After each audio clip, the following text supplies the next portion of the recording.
미술로 보는 세상. 책머리에 그림은 인간과 사회를 이해하는 보물창고. 아주 간단한 그림 하나가 종종 한 사회를 이해하는 중요한 열쇠 역할을 한다. 어떤 시기의 사회적 조건과 인간의 삶을 말해주기도 한다. 프랑스의 라스코 동굴벽화는 기원전 1만 7천년경의 그림으로 들소나 말 등의 동물과 인간이 등장한다. 우리는 이 동굴벽화를 통해 약 2만 년 전 인류의 삶과 사고방식을 탐구한다. 그림 속에 들소의 머리 가죽을 쓰고 있는 사람을 통해 구석기인들의 샤머니즘적 사고에 접근하는 실마리를 발견하고 풍요로운 사냥을 기원하는 주술적 의미를 찾기도 한다.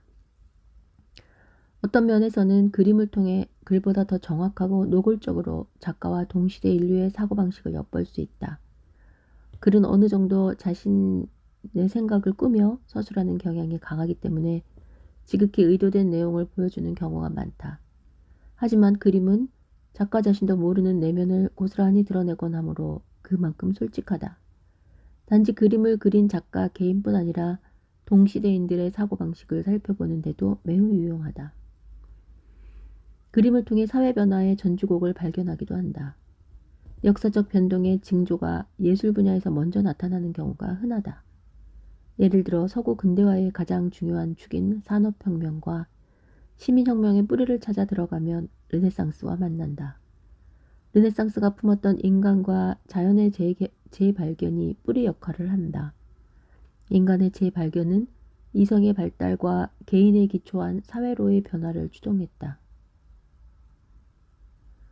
자연의 발견은 자연에 대한 관심과 탐구를 증진시키고 산업혁명의 토대를 만들었다. 르네상스 정신은 미술을 비롯한 예술 영역에서 가장 먼저 드러났다. 그만큼 예술 영역은 시대 변화를 가장 민감하게 반영하고 한 발 더 나아가 선도하기도 한다. 그렇기 때문에 미술 작품을 통해 사회 변화를 탐구하고 고민하는 작업은 매우 유익하다. 그림을 이해하는 방법은 여러 가지다. 그림이 주는 느낌 자체를 개인적으로 향유하는 것도 미술과 만나는 좋은 방법이다. 그 그림이 어떤 역사적 배경에서 그려졌는지, 작가가 어떤 삶의 과정을 겪었는지를 모른다 해서 감상이 불가능하거나 틀린 감상이라고 단정할 수는 없다. 감성적, 직관적 느낌만으로도 충분히 의미 있는 미술 감상을 할 수 있다. 또한 표현 양식이나 순수 미학적 측면에 주목해서 미술 작품을 감상하는 것도 하나의 방법이다. 특히 기존의 미술 평론 중에는 이렇게 표현 양식 변화를 작가 개인사와 잘 버무려서 이야기를 풀어내는 경우가 꽤 있다. 표현 기법의 변화를 통해 원시미술과 중세미술, 근대미술, 현대미술 등 미술의 변화 과정을 추적하곤 한다. 하지만 이 책은 미술 작품을 통해 주로 사회적, 철학적 의미를 찾아가는 과정에 주목하고 있다. 그림과 작가를 통해 그 시대 사람들과 만나고 대화할 것이다. 작가의 개인적 사색과 성찰을 사회적 맥락과 연결하여 문제의식을 확장하기도 할 것이다. 특히 이 책이 관심을 두는 것은 현대사회의 현대인의 사고와 현대사회와 현대인의 사고 및 행동 방식과 연결고리를 찾아내는 작업이다. 미켈란젤로의 그림을 감상하더라도 르네상스 시대를 넘어서 현대사회를 살아가는 우리들에게 어떤 고민 과제를 던져주고 있는지 탐구할 것이다. 지금 우리의 문제를 풀어나가는 실마리를 마련할 수 있는지에 대해 고민할 수 있도록 했다. 일반적인 학문과 마찬가지로 미술평론에 있어서 지금 여기에 의미를 주지 못하는 사실이나 고민은 화석처럼 죽은 것이라고 생각하기 때문이다.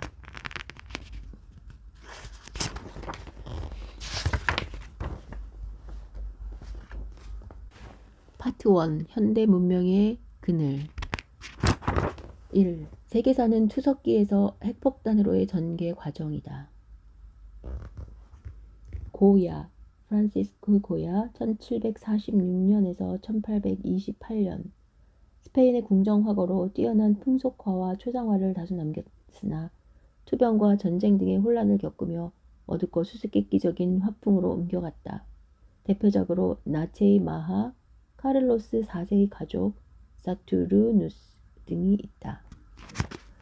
인간의 역사는 전쟁의 역사. 누가 아름다운 미자를 붙여 미술이라는 말을 만들었는지는 모르겠지만 너무나도 중대한 착각이자 실수를 저지른 것이다. 인류가 살고 있는 지구의 한쪽에서 전쟁이 일어나고 있는 그 시간에는 어느 누구도 아름다울 수 없다. 전쟁에 무관심한 것만으로도 추한 일이다. 아니, 그 전쟁에 반대하지 않는 것만으로도 추한 일이다. 특히 자신이 살고 있는 사회에 전운의 그림자가 들어와져 있는 상황에서 미술은 더 이상 아름다울 수 없다. 어쩌면 전쟁의 가장 추한 모습을 드러내는 것이야말로 가장 아름다운 행위이자 표현일지도 모른다. 우리는 흔히 전쟁을 하면 CNN 뉴스의 전쟁 보도 화면을 먼저 떠올린다. 하지만 각종 TV 뉴스에 나오는 전쟁 화면은 잠수함에서 미사일이 발사되거나 전투기에서 총탄을 발사하는 장면처럼 노골적으로 공격자의 시선을 드러낸다. 그러고는 신형 첨단 무기의 명중률이나 무기의威力을 운운하며 마치 전쟁의 주인이 무기이고 사람은 소모품이 아닌가 하는 착각을 갖게 한다. 정작 그 미사일이 터진 장소에서 일어나고 있는 일에 대해서는 침묵과 무관심으로 일관한다. 세계사는 야만으로부터 휴머니티로가 아니라 투석기에서 핵폭탄으로의 전개 과정이다. 라는 아도르노의 말처럼 확실히 인간의 역사는 전쟁의 역사였다. 그리고 인류가 자랑하는 과학기술의 발전은 전쟁 무기의 발전과 궤를 같이 한다. 석기에서 청동기, 청동기에서 철기로의 발전도 전쟁 무기에서 먼저 시작되었다. 화약과 핵분열 원리의 발견에 따른 첫 번째 수혜자도 전쟁이었다. 인공위성도 제2차 세계대전 직후 시작된 미소의 로켓 개발 경쟁의 산물이었다. 1957년 10월에 소련이 세계 최초의 인공위성을 쏘아 올리자 충격에 휩싸인 미국의 아이젠하워 대통령은 다음날 극비리게 백악관에 군사과학자들을 소집했다고 한다. 우주과학 역시 군사적 목적이 우선하고 있음을 극명하게 보여주는 사례다. 인류 최초의 컴퓨터라는 ENIAC도 전함을 함포 사격 각도를 계산하기 위한 용도로 만들어졌다. 흔히들 역사는 진보한다고 한다. 그리고 진보의 가장 중요한 징표로 자유의 확대를 꼽는다. 독일의 철학자 헤겔은 역사 철학 강의에서 세계사는 자유의 원리라는 개념의 전개 과정이다. 객관적 자유 또는 실제적인 자유의 법칙은 우연적 의지의 극복을 필요로 한다. 라고 역설하기도 한다. 하지만 야만인에게는 생화학 무기도 원자탄도 600만 명에 이르는 유대인을 학살한 홀로코스트도 없었다. 인류의 실제 역사는 자유가 우연적 의지이고 전쟁의 확대가 필연성이 아니었는가 하는 의문을 불러일으킬 정도로 참혹했다. 전쟁을 그린 미술 작품은 많지만 민간인 학살을 소재로 한 그림은 그다지 많지 않은 편이다. 대체적으로 과거로 거슬러 올라갈수록 전쟁 영웅의 이미지를 표현한 그림이 많기 때문이기도 하다. 전쟁 중에 민간인 학살을 묘사한 대표적 그림으로는 고야의 1808년 5월 3일의 처형을 꼽을 수 있다. 고야의 이 작품은 나폴레옹 군대가 스페인을 침략했을 때 자행된 마드리드 프린시페 피오산에서의 민간인 학살을 다뤘다. 절대 왕정에 시달리던 스페인 민중은 프랑스 대혁명 이후 공화정을 선언한 나폴레옹 군대에 대해 어느 정도 호의적으로 생각했다. 그러나 현실의 프랑스 군대는 침략자일 뿐이었으며 그림처럼 농민에 대한 집단 학살을 자행하기도 했다. 오른편에는 학살자들이 총을 거르고 겨누고 왼편에는 공포에 떨고 있는 민간인들의 모습이 그려져 있다. 이미 희생당한 농민의 붉은 피를 흘리며 쓰러져 있다. 농민이 흰 셔츠를 입은 청년은 아마 총살 직전에 호기롭게 스페인의 영광을 외치는 듯하다. 이 청년을 향해 마치 무대의 조명처럼 한 줄기 환한 빛이 비치고 있다. 고야는 이 그림을 통해 학살에 굴하지 않는 스페인 민중의 기계를 보여주고 싶었나 보다. 스페인의 저항을 기념하기 위해 1814년 페르디난트 7세의 요청으로 제작된 역사의 기록화여서 일종의 순교자적인 느낌을 전하려고 했던 의도가 담겨져 있다. 하지만 주위의 다른 사람들은 대부분 공포에 떨며 두 손으로 얼굴을 가리고 있다. 다음 학살의 차례로 언덕을 올라오는 사람들도 손으로 머리를 감싸주면서 괴로워하고 있다. 학살을 자행하고 있는 병사들도 고통스러운지 민중을 향해 총을 정조준하지 못하고 고개를 숙이고 있다. 전쟁의 최대 피해자는 민간인. 전쟁을 생각하면 우리는 흔히 적군의 총탄에 쓰러져가는 병사를 떠올린다. 하지만 엄밀히 말해서 전쟁의 최대 피해자는 민간인이다. 스페인은 20세기 스페인 내전의 와중에 다시 한번 끔찍한 민간인 학살을 겪는다. 독일 히틀러는 스페인 프랑코 군부의 요청에 따라 스페인 북부 바스크 지방의 작은 마을 게르니카에 대해 대대적 공습을 퍼붓는다. 게르니카는 무차별 폭격의 폐허로 변해버린다. 독일 공군기들은 기관총을 이용해 피신하는 주민까지 공격했다. 이 폭격으로 마을 전체 가옥의 80%가 파괴되고 전체 인구가 고작 7천여 명밖에 안 되는 게르니카에서 민간인 1654명이 학살당했다. 당시 독일은 군사 전략적으로 중요성이 없는 민간인 중심 지역인 게르니카에 5만여 발에 이르는 포탄을 퍼부었다. 우리에게 너무나 잘 알려진 화가인 피카소는 눈앞에 벌어진 학살의 참혹함을 표현하기 위해 게르니카를 그렸다. 그는 길이가 무려 8m에 가까운 대작 게르니카를 한 달 반 만에 완성했다. 무차별 폭격으로 형체가 사라진 희생자가 어머니일 때, 사랑하는 연인일 때, 아니 눈에 넣어도 아프지 않은 아이일 때 살아남은 사람은 어떤 표정일까? 게르니카에는 눈동자가 사라진 아이, 지금 당장 그림에서 터져나와 귀를 쟁쟁 울릴 것 같은 어머니의 통곡, 눈물 안에서 녹아내리는 눈 등 피를 토하는 슬픔이 담겨져 있다. 회색빛 배경의 흰 한 구석에서부터 붉은 피가 서서히 물들어가는 듯한 이 그림에서 우리는 다시 전쟁을 본다. 전쟁터에는 이러한 어머니의 모습이 도처에 널려 있다. 게르니카라는 대작은 유럽에서 파시즘과 전쟁에 대한 저항의 상징이 되었다. 그리고 이후 유럽은 물론 미국의 노동자와 지식인들은 스페인으로 총을 들고 달려가 혁명의 승리를 위해 싸운다. 민간인 학살은 우리나라에서 벌어진 전쟁에서도 예외가 아니다. 한국전쟁은 3년 남짓 진행된 국지적 전쟁이었지만 민간인 희생자는 약 100만 명 정도로 추산될 정도로 세계 전쟁사에서도 보기 드문 엄청난 규모의 학살이었다. 비무장 상태의 민간인에 대한 학살은 학살 방법에서도 악랄했다. 당시 총살을 통해서만 학살이 자행된 것은 아니었다.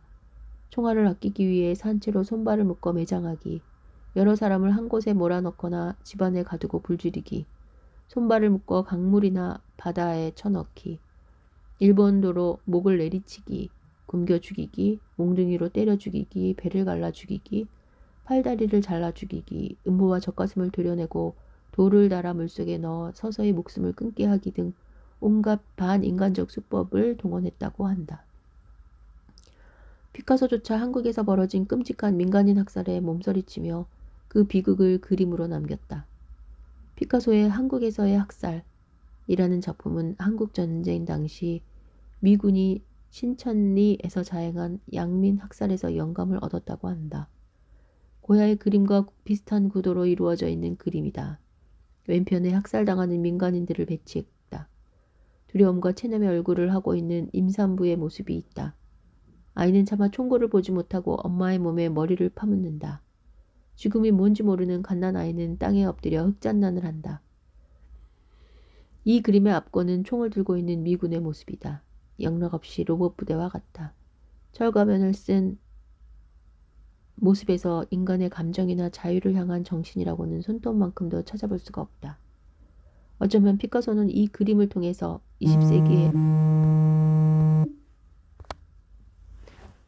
20세기의 전쟁이란 과학기술 문명의 자화상이라는 메시지를 던져주고 싶었는지 모르겠다. 20세기의 전쟁이란 과학기술 문명의 자화상. 학살자의 모습은 홀로코스트가 대량 생산을 특징으로 하는 근대 대공장 체제의 다른 모습이었음을 드러내는 것 같다. 신천리 학살의 규모는 주장하는 사람에 따라 다르다. 일부에서는 한국정쟁 당시 미군이 52일간 신천을 점령하던 중 신천군 인구의 4분의 1에 해당하는 3만 여명의 양민을 학살했다고 주장한다. 반면 이는 과장된 수치이고 사망자는 수천 정도가 된다고 주장하는 사람들도 있다. 수천 명이든 수만 명이든 대학살이 자행된 것은 숨길 수 없는 사실이다.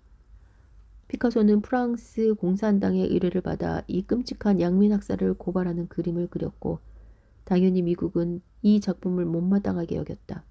하지만 아이러니컬하게도 당시 피카소가 속해 있는 프랑스 공산당으로부터도 혹독한 비평을 받게 되었고 피카소는 이를 계기로 그들과 멀어졌다.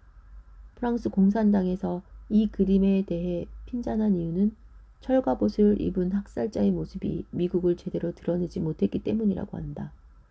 아마도 프랑스 공산당이 원했던 것은 직접적으로 미국을 고발하는 포스터 형식의 그림이었나 보다. 하지만 한국에서의 학살도 순진한 시절의 추억이 되어버렸다. 학살자의 모습이 눈앞에 가시적으로 보이는 광경은 차라리 인간적이다. 현대 전쟁에서의 학살자의 모습이 판이하게 달라져 있다. 학살의 현장에 학살자는 보이지 않는다. 미사일과 전투기가 인격을 대신하고 학살자는 총구를 흔들어대는 대신 자유와 민주주의를 훈계한다.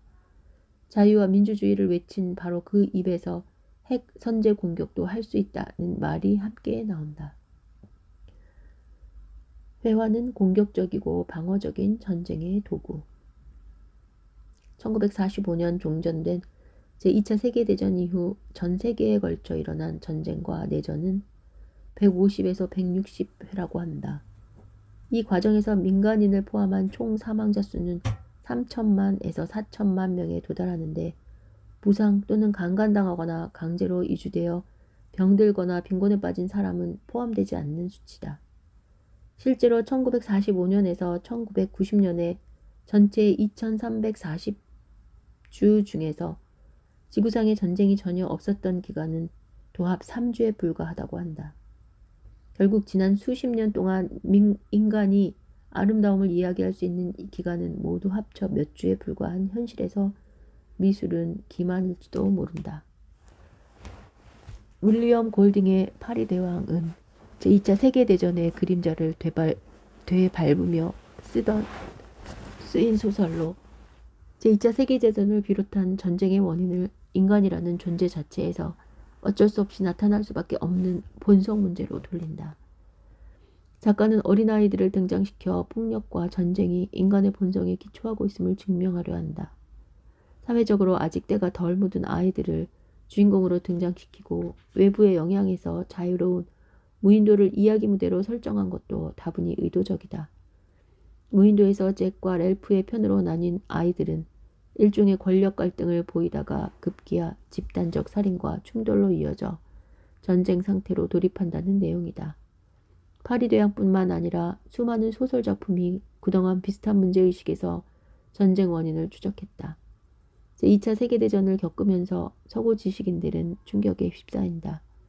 민주주의와 산업의 비약적 발전이라는 장밋빛 환상으로 가득 차서 출발했던 20세기가 세계대전으로 얼룩지는 현실을 보면서 인간과 이성에 대한 회의가 생긴 것은 당연하다. 그 가운데 인간이 만든 문명에 실망한 골딩은 전쟁이 인간 본성에서 출발하는 피하기 어려운 숙명이라는 메시지를 던져주고 싶었던 것 같다. 인간은 수많은 전쟁을 치러왔고 지금 이 순간에도 지구에서 화약 냄새가 가시지 않는 상황에서 볼 때 골딩의 생각은 무리가 아닌 듯하다. 하지만 더 이상 전쟁과 학살은 인간 본성이 만들어낸 일이라고 어물쩍 넘기지 말자. 그 편한 말 뒤로 숨지 말자. 누가 침략자이고 학살자인지, 누가 인류에게서 일상을 앗아가고 아름다움을 앗아가는 존재인지 분명히 말하자. 인류의 역사에서 언제나 전쟁은 약자에 대한 강자의 약탈 행위였음을 잊지 말자. 제2차 세계대전 중 게르니카를 보며 한 나치 장교가 피카소에게 물었다고 한다. 당신이 그린 것이요? 그러자가 피카소는 이렇게 대답했다고 한다. 내가 그린 것이 아니라 당신들이 그린 것이요. 특히 2차 세계대전은 원자폭탄이라는 가공할 무기를 만들어 사용함으로써 민간인 학살을 넘어서 인류 전체를 말살시킬 수 있는 가능성조차 열어놓았다. 20세기의 대표적 역사가인 토인비는 역사와 세계와 인류에서 원자 무기까지 등장한 현대 사회의 전쟁을 다음과 같이 설명하며 인류의 미래를 상당히 비관적으로 전망한다. 참고. 자연에 대해 끊임없이 증대해간 인간의 힘은 현대에 와서 비상한 진보를 일으켰다. 우리는 원자 에너지를 인간의 목적에 유용하도록 만드는 방법을 발견했다. 그러나 새로운 물리적 힘을 이용하는 첫째 목적은 자신의 전멸에 있다. 즉 원자 에너지를 건설적 목적에 이용하는 것이 아니라 인류를 전멸시켜 지구 표면에 영구히 생명이 살 수 없게 만들어버릴 무기를 만드는데 이용하고 있다. 이미 전체적 집단 학살을 가능케 할 정도까지 원자 무기를 개발했는지 어떤지는 알지 못한다. 하지만 기술의 진보 속도가 갈수록 빨라지고 있음은 분명하다. 따라서 머지않아 전체적 집단 자살에 이를 정도의 무기를 개발할 것임은 분명한 확신을 가지고 예언할 수 있다.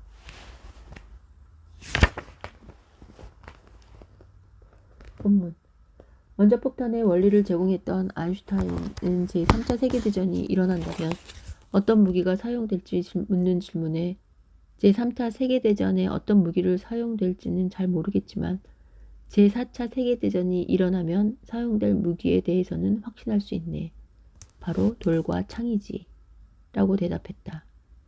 인류를 다시 석기시대로 돌려놓을 만한 가공할 위력을 갖고 있는 핵폭탄을 만들고 사용할 수 있는 권한은 도대체 누가 주었는가? 핵전쟁은 인간을 석기시대로 되돌려 놓을 것이라는 아인슈타인의 지적을 단순한 과장으로만 치부할 수 없다. 1945년 일본 히로시마에 최초의 핵폭탄이 투하되었을 때 도시는 순식간에 폐허로 변했고 수많은 민간인 피해가 뒤따랐다. 리틀보이라는 귀여운 이름이 붙여진 이 핵폭탄이 폭발하자 반경 12km에 이르는 지역이 완전 파괴됐다. 이 도시에서 7만 8천여 명이 사망했고 8만 4천여 명이 부상을 입었으며 행방불명자도 수천 명에 이르렀다. 핵무기는 여러 방식으로 피해를 입힌다. 첫 번째는 열과 섬광이다. 폭발 순간 엄청난 열과 빛을 방출해서 파급 범위 내의 모든 것을 증발, 기화, 액화, 융해시킨다. 또한 순간적으로 공기를 태워 중심부를 진공 상태로 만들고 섬광은 영구적 시력 상실을 일으킨다. 두 번째는 폭풍이다. 폭발은 후폭풍과 충격파를 남긴다. 음속보다 빠르며 엄청난 열을 동반하기 때문에 모든 것을 찍고 부수는 동시에 녹여버린다. 이어서 2차 후폭풍을 동반하는데 폭발로 인해 진공이 된 중심부는 순간적으로 빈 공간을 보충하기 위해서 엄청난 공기를 빨아들이면서 다시 파괴력을 증가시킨다. 더욱 무서운 것은 세 번째 피해에 해당하는 방사능 낙진이다. 폭발 중심부에 상류 기류가 생기는데 이 때문에 버섯구름이 만들어진다. 버섯구름에 포함된 낙진은 바람을 타고 널리 퍼지거나 비가 되어 내리는데 간접적 접촉만으로도 인체에 치명적 피해를 준다. 문제는 핵폭탄 기술의 지속적 발전으로 현재 핵탄두 위력이 히로시마에 떨어진 리틀보이를 말 그대로 어린이 위력 수준으로 밀어냈다는 점이다. 히로시마에 투하된 핵폭탄의 폭발력은 20킬로톤이었다. 과거 소련에서 개발했고 현재 러시아가 보유하고 있는 가장 위력이 큰 SS-9의 핵탄두는 20에서 25메가톤인데 리틀보이와 비교할 때 무려 1000에서 1250배에 상당하는 위력을 지닌다. 미국이 보유한 타이탄형은 5에서 10메가톤에 달한다. 한국 국방연구원에서는 1메가톤급 핵폭탄이 서울 종로구 세종로 사거리 상공에서 터질 경우 폭발 지점으로부터 반경 7km 이내의 모든 사람이 사망하고 따라서 업무 시간대에 이 범위 안에 있을 것으로 예상되는 300만 명의 전원 사망할 것으로 예상한다. 그나마 이것도 폭발에 의한 직접 사망만을 예측한 것이고 그 이후 낙진 등에 의한 피해는 제외됐다는 점에서 얼마나 큰 피해가 일어날지는 예상도 못할 지경이다.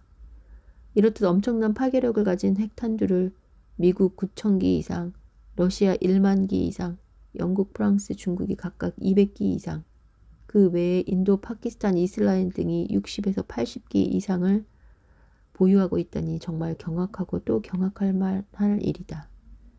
만약 핵전쟁이 벌어져 이 중에 지극히 일부만 사용된다 하더라도 인류를 석기시대로 되돌려버릴 정도의 엄청난 피해를 줄 것임을 쉽게 예상할 수 있다. 피카소는 회화는 아파트를 장식하기 위해서 만들어지는 것이 아니다. 그것은 적과 대항하는 공격적이고 방어적인 전쟁 도구다. 라고 규정한다. 피카소는 자본주의라는 조건 위에서 성장한 현대 미술의 적자라고 할 수 있다. 생전에 화가로서 그만한 혜택을 누리기도 어렵다. 하지만 그는 반항아이기도 했다. 피카소의 유언은 그의 고민을 그대로 드러낸다. 나는 오늘날 명성뿐만 아니라 경제적 부도 획득하게 되었다. 그러나 홀로 있을 때면 나는 스스로를 진정한 의미에서의 예술가로 생각하지 않는다. 나는 단지 나의 시대를 이해하고 동시대 사람들이 지닌 허영과 어리석은 욕망으로부터 모든 것을 끄집어낸 한낱 어릿 광대일 뿐이다.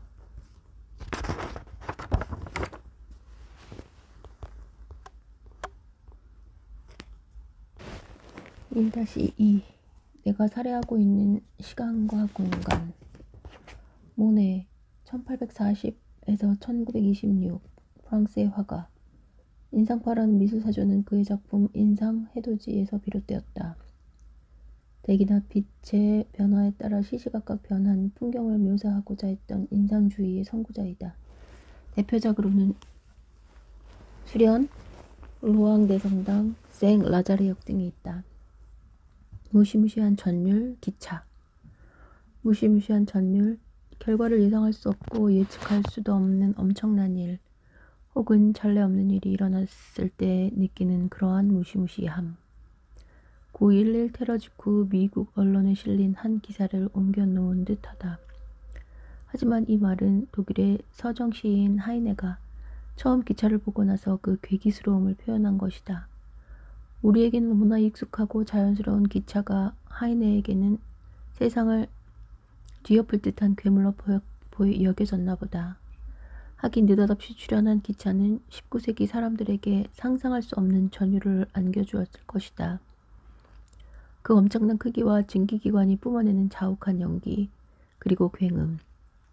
당시 인류가 본 움직이는 물체 중 가장 거대했을 기차가 만들어내는 빠른 속도는 더더욱 사람들을 경악해 했다. 19세기 인류의 이러한 놀라움을 짐작할 수 있는 그림이 모네의 생 라자르역이다. 그림은 하이네의 느낌과 영락없이 닮아있다. 영내에 가득히 연기를 뿜어대는 기세가 당장이라도 그림을 뚫고 앞으로 달려나올 듯하다. 기차가 세상의 주인공이고 주변을 서성이는 몇 명의 사람이 오히려 풍경의 일부처럼 느껴진다. 사람들의 말소리는 기차의 굉음에 묻혀 움직이는 입 모양만 우물우물 보일 것 같은 느낌이다. 인상파 화가들이 대체로 그림을 빨리 그리는 경향을 보이긴 하지만 특히 모네는 유난히 빨리 그리는 화가였다. 인상파 화가들은 신속하게 그리기 위해서 팔레트에서 물감을 섞지 않고 캔버스에서 직접 섞었다. 그들은 아틀리에에 틀어박혀 그림을 그린다는 기존 화가와 달리 자연의 빛과 움직임을 묘사하는 데 각별한 의미를 두었으므로 빠른 묘사가 필요했다. 모네의 생 라자르역에서도 빠르고 거친 붓의 움직임이 보이는 듯하다. 아마 모네는 기차가 주는 속도감이 자신의 그림에 적합하다고 생각했을지도 모른다. 모네가 인상주의적 그림의 효과를 극대화시킬 수 있는 대상으로 기차를 선택했다면 하이네는 시인다운 감수성과 시대의 변화를 꿰뚫는 해안으로 기차를 보았다. 참고, 이제 우리의 직관 방식과 우리의 표상이 틀림없이 어떤 변화가 생길 것이다. 심지어 시간과 공간에 대한 기본적 개념도 흔들리게 되었다. 철도를 통해서 공간은 살해당했다. 이제 사람들은 3시간 반 만에 오를레안까지 그리고 꼭 같은 시간 내에 루앙까지 여행한다. 이 노선이 벨기에와 독일까지 연결되어 다시 그곳의 철도와 연결된다면 어떤 일이 초래될 것인가. 모든 나라에 있는 산과 숲이 나를 향해 파리로 다가오고 있는 듯하다. 나는 이미 독일의 보리수 향내를 맡고 있다. 내 집 문 앞에는 북해의 파도가 부서지고 있다. 과학기술의 발달과 시공간의 변화. 실제로 철도는 단순히 운송수단의 의미를 넘어서 우리의 시간과 공간을 살해했다. 천천히 걸으면서 느끼는 공간의 연장과 시간의 연장이 사라져버렸다. 과정이 살해당했다. 도보로 여행할 때는 주변의 산과들이 우리와 함께 움직인다. 나무를 스치는 산들바람이나 손끝에 느껴지는 풀잎의 간지러움이 여행의 일부였다. 하지만 기차를 타면 이 모든 경험은 그저 창밖을 빠르게 스쳐 지나가는 배경일 뿐이다. 오직 출발과 도착만 의미 있는 시간이 되고 출발지와 도착지만 의미 있는 공간이 되었다. 그리고 이 점이 현대사회의 특징, 현대사회의 시간과 공간이 되어버렸다. 여백과 틈은 단지 덜 찬 무엇에 지나지 않게 되었고 느림은 게으름과 나태함의 다른 이름에 지나지 않게 되었다. 그렇게 살해당한 시간과 공간은 비행기가 확인 사살한다. 하이데가 비행기를 보았다면 그의 집 앞에는 북해의 파도가 아니라 대한민국 동해의 파도가 부서지고 있었을지도 모른다. 비행기는 비행기는 사이 시간과 사이 공간에 대한 사례를 한 국가에서 전 세계로 확장시켰다. 최종적으로 컴퓨터와 인터넷은 기존의 시간 및 공간 개념을 무덤에 묻고 친절하게 장례식을 치러주었다. 19세기의 인류가 기차를 보면서 느꼈을 현기증보다 20세기 후반 이래 컴퓨터와 인터넷을 통해 느끼는 어지럼증이 더 크다. 당시 과학기술의 상징이었던 기차와 비행기라는 이 괴물은 기차역이나 비행장을 가야 직접 대면할 수 있다. 반면 지금 우리 시대의 과학기술을 대표하는 컴퓨터와 인터넷은 생활 곳곳에 깊숙이 파고들어 일상을 지배한다. 또한 기차와 비행기와는 비교할 수 없을 정도로 극심하게 시간과 공간 개념을 변화시키고 있다. 컴퓨터는 비교적 최근에 미술과 관계를 맺고 있는 편이다. 초기에 프리더 나케 같은 미술가에게 컴퓨터는 형태와 색을 조합하여 새로운 이미지를 만들어내는 단순한 도구로 사용되었다. 그러나 최근에는 컴퓨터가 발달하면서 한 화면에 동시에 동영상과 문자 등을 실현할 수 있는 하이퍼텍스트 기능을 충분히 활용하여 영상과 음성 신호가 결합된 적극적 표현 영역으로 등장했다. 관객의 움직임에 따라 그림이 그려지거나 음악이 연주되기도 한다. 다니엘 로진의 타임 스캔도 그러한 컴퓨터 예술의 하나다. 시간을 스캔한다는 것이다. 과거의 시간은 인간에게 어쩔 수 없는 영역이었다. 하지만 이제 시간 그 자체를 스캔 작업을 통해 작품에 담는다. 즉 이제 시간이 인간에 의해 조작 대상될 수 있음을 상징한다.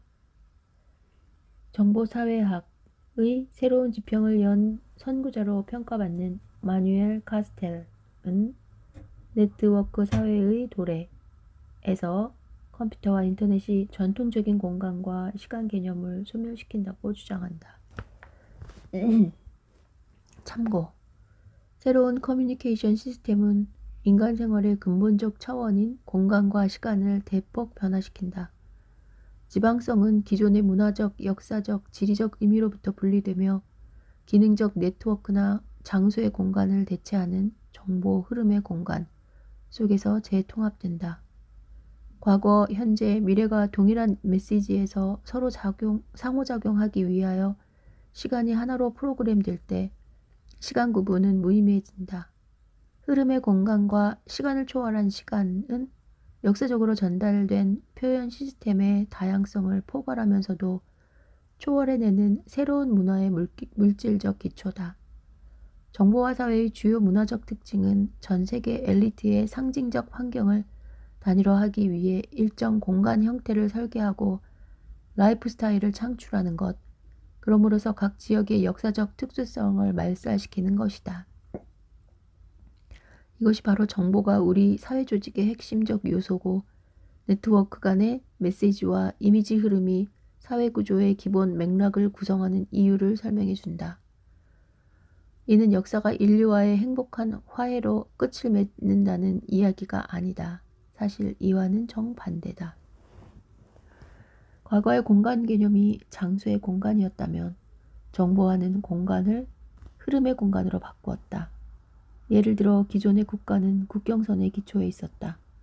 한 나라에서 다른 나라로 가려면 반드시 국경선을 지나야 한다.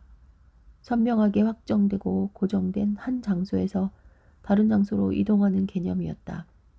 하지만 인터넷상에서 구획된 장소는 더 이상 의미가 없다. 한 화면에 여러 개의 창을 동시에 띄워 여러 나라를 살펴볼 수도 있다. 정보의 흐름만이 의미 있을 뿐이며 장소의 경계는 사라져버렸다. 또한 정보화는 시간을 초월한 시간으로 시간 개념을 송두리째 바꿔버린다. 기존의 시간 개념은 과거에서 현재로 아주 일정하고 규칙적으로 움직이는 것이었다. 인간은 시간의 규칙적 움직임 가운데 어느 한순간에 포함될 수밖에 없었다. 이를 초월할 수 있는 존재는 신뿐이었다. 예를 들어 TV를 보려면 특정 프로그램이 방영되는 바로 그 시간에 TV 앞에 있어야 했다. 하지만 인터넷에서 방송국 사이트를 찾아 들어가면 다양한 시간대의 프로그램이 동시에 한 화면에 나열되어 있다. 우리는 개인의 편의대로 시간을 선택하여 볼 수 있다. 시간의 흐름이 주는 구속에서 벗어난 것이고 그러한 의미에서 시간을 초월한 시간 속에 살고 있는 셈이다. 시간과 공간의 구분이 사라질 때 각 지역의 역사적 문화적 특성은 사라진다. 특정 지역의 문화가 유지되기 위해서는 일정한 독립적 시간과 공간이 필요하다. 역사나 문화에도 규모나 경쟁력의 힘이 작용하기 때문이다. 주변에 더 큰 규모의 강력한 집단이 있을 때 소규모 집단은 역사에서 사라지고 문화도 동화될 운명에 처한다. 실제 역사 전개 과정을 보면 거대 국가가 만들어지는 과정에서 소규모 부족은 소리 없이 사라졌다. 당연히 그 집단이 유지해오던 문화도 흔적 없이 사라졌다. 컴퓨터와 인터넷 중심의 정보화 사회는 지금까지 인류 역사에서 경험했던 바와는 비교도 할 수 없을 정도로 빠르게 지역적 특수성을 와해시키고 획일화의 길로 나아간다. 예를 들어 영국 인디펜던트는 10년 내에 세계 인구의 절반이 영어를 사용하거나 공부하게 될 것이라고 예측한다. 현재 영어를 모국어로 사용하거나 제2공용어로 사용하는 인구는 각각 3억 명 정도다. 하지만 정보화 사회가 진전되면서 소수 민족 언어는 급속히 설 자리를 잃어가고 있다. 인터넷의 확산으로 세계 정보의 80% 이상이 영어로 유통되는 현상이 나타나고 있기 때문이다. 이미 현재 세계적으로 트래픽이 가장 많은 상위 100만여 개의 인터넷 웹사이트의 언어를 분석하는 결과 영어가 무려 55%의 비중을 차지하고 있는 현실만 봐도 이러한 예측이 결코 과장이 아님을 알 수 있다. 내가 살해하고 있는 시간과 공간. 기차나 비행기가 사이 시간과 사이 공간을 살해했다면 컴퓨터와 인터넷은 기존의 시간 개념과 공간 개념 자체를 살해한 셈이다. 우리는 오늘도 시간과 공간을 능동적으로 살해하며 살고 있다. 운전은 이미 생활의 일부가 되었고 자동차 없이는 하루도 살 수 없을 거라는 착각을 한다. 어느 날부터인가 컴퓨터가 생활의 일부로 파고들었다. 아니 생활과 컴퓨터가 동의어가 되었다고 해도 과언이 아니다. 김영하는 바람이 분다 라는 글에서 다음과 같이 말한다. 눈을 뜨면 가장 먼저 하는 일은 컴퓨터를 켜는 일이다. 물론 자기 전에 마지막으로 하는 일도 그것을 끄는 일이다. 창이 없는 이 방에서 컴퓨터는 내 창이다. 거기에서 빛이 나오고 소리가 들려오고 음악이 나온다. 그곳으로 세상을 엿보고 세상도 그 창으로 내 삶을 훔쳐본다. 우리는 얼마나 많은 시간과 공간을 죽이고 있는가. 그래서 얼마나 많은 의미를 죽이고 있는가.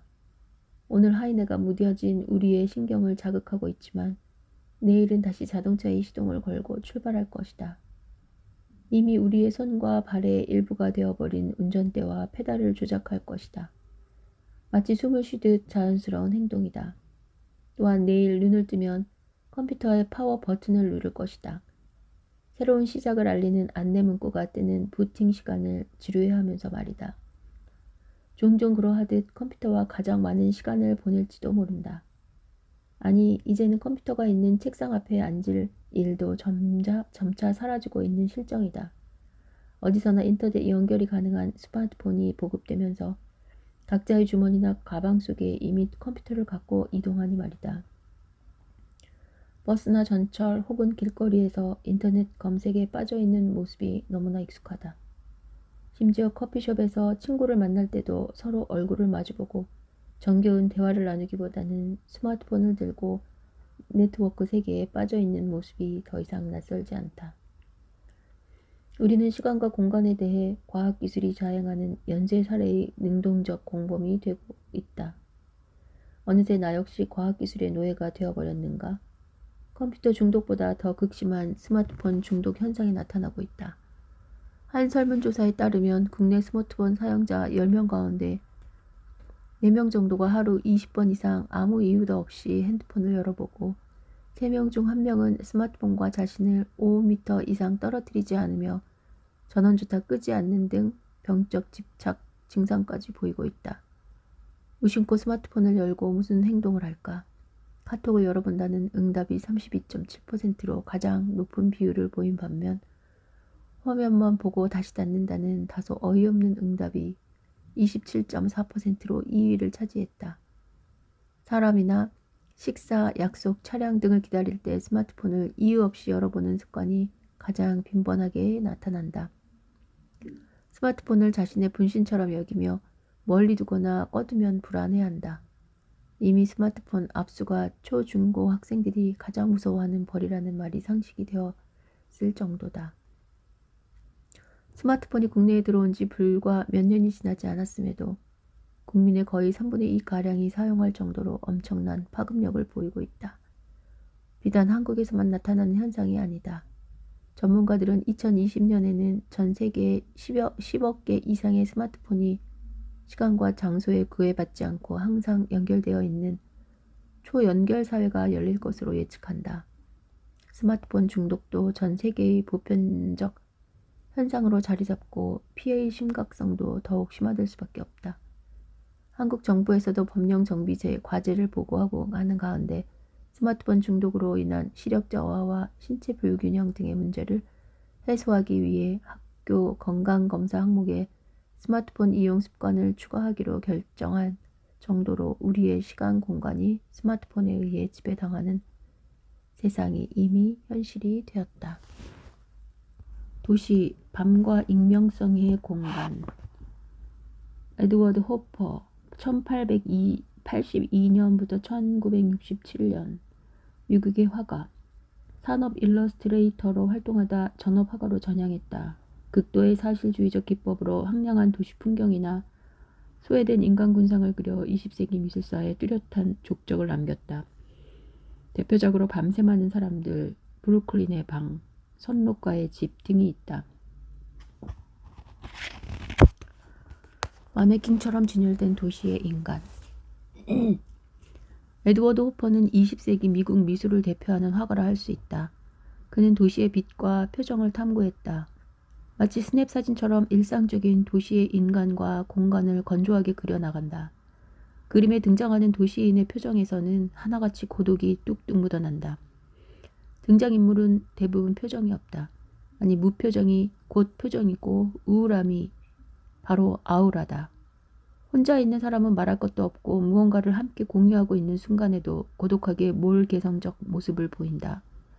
콘크리트로 둘러싸인 도시 공간에서 사람들은 하나의 벽돌처럼 딱딱하게 굳어진 채 일로 엮인 관계에 의무적으로 임한다. 상점이나 호텔방 안의 사람들, 심지어 파티에 참석한 사람들조차 서로가 서로를 타인처럼 느낀다. 어쩌면 대도시의 본질을 예리하고 정확하게 포착한 것인지도 모르겠다. 밤새 많은 사람들에는 도시인의 군상이 상징적으로 나타나 있다. 그림을 보면 주인공의 자리를 거리나 건물 혹은 바 안에 조명이 차지하고 있는 듯하다. 오히려 그 안에서 공간을 메운 사람들이 장식품처럼 진열되어 있다. 흡사 진열장 안의 마네킹과 같다. 먼저 상점의 큰 유리창이 그들에게 다가서는 것을 가로막는다. 너무 투명하게 잘 보여서 오히려 안과 밖을 확실히 구별해버리는 역설을 드러낸다.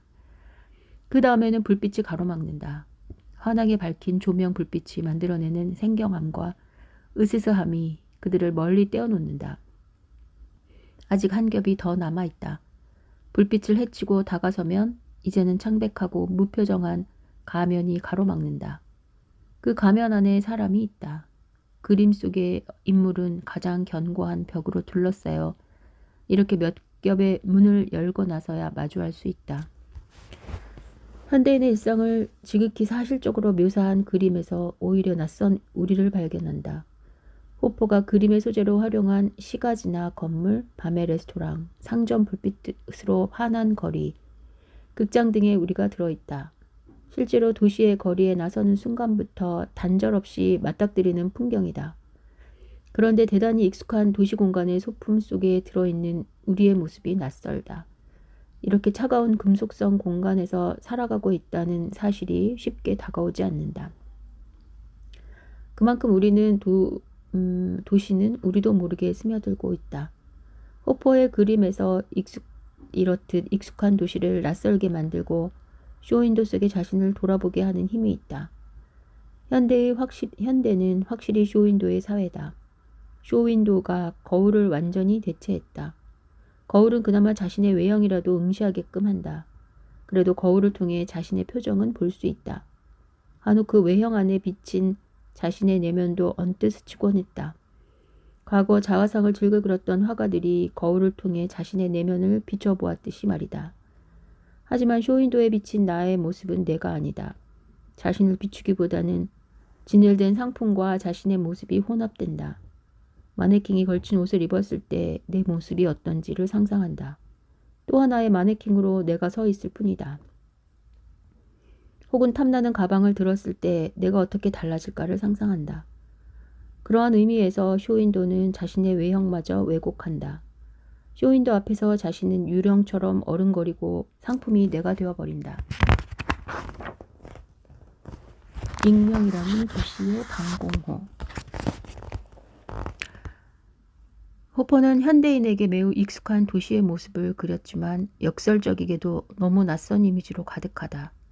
질식할 것 같은 침묵이 흐른다.